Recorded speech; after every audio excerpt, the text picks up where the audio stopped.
Reaper, level 13 upgrade. So with so much power going through the rear drive shafts and having the tires this big, I'm gonna have to upgrade those axle carriers. And thanks to Coyote0976, he donated Traxxas blue aluminum axle carriers. So let's go ahead and open them up and check them out. All right, let's just rip open the back, pull off all this paper.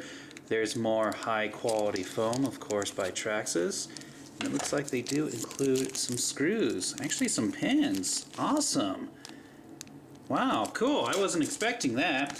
And then we have the axle carriers themselves. Check them out. I love blue anodized aluminum. I think it looks so good.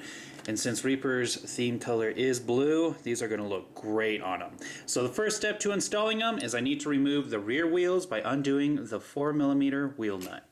Going to go ahead and pull off the tire, and now I need to remove the wheel hex hub. Now if you have the stock one, this is going to be plastic. Just go ahead and put a flathead screwdriver in between the hex hub and the axle carrier, and you can just pry it off very easily. But for me, I'm going to have to remove this little grub screw to pull it off. After I pull this off, I need to go ahead and remove it from the A-arm. So I need to undo the upper camber link and this pin right here. Alright, with that pin removed, I can easily just pull off the axle carrier. Now I need to go ahead and pry out each one of these bearings.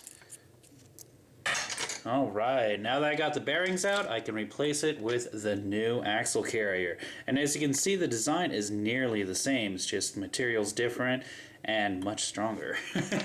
So let's go ahead and start off by installing the bearings into the axle carriers.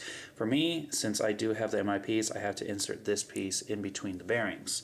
Now, put in the other bearing, make sure it goes all the way in. There we go. And now there's a couple ways I can install this. They do include some kingpins and some grub screws. You might be wondering what those grub screws are for. Well, when you slide the kingpin in through, you want to go ahead and insert that grub screw right there, and it's going to hold that kingpin in place in case one of the E-clips pop off. But for me, I think I'm just going to go ahead and stick with the original pin. So now it's time to go ahead and install it. All I have to do is slide the axle right through the bearings, line up the hole on the bottom, and then slide the pin right on through and tighten it down. Alright, now I won't be able to install the grub screw that holds the pin in place, mainly due to the fact that this pin is stationary. So if I put that grub screw in there, the axle carrier won't be able to rock back and forth. That would not be a good thing.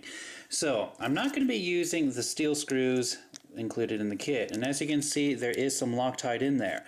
Since it's going to be a metal screw inside aluminum, it can come undone very easily.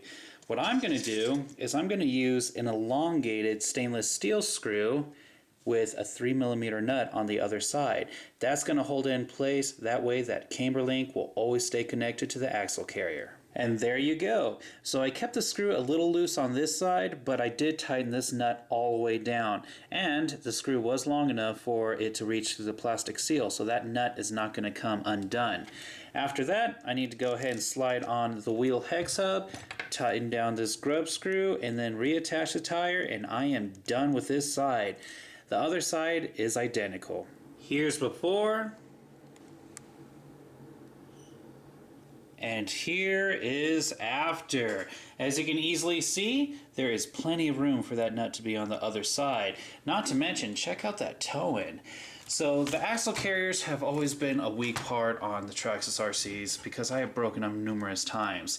And now that these are aluminum, I don't have to worry about that anymore. Thanks again, Coyote, for this awesome donation. And that was Reaper's level 13 upgrade.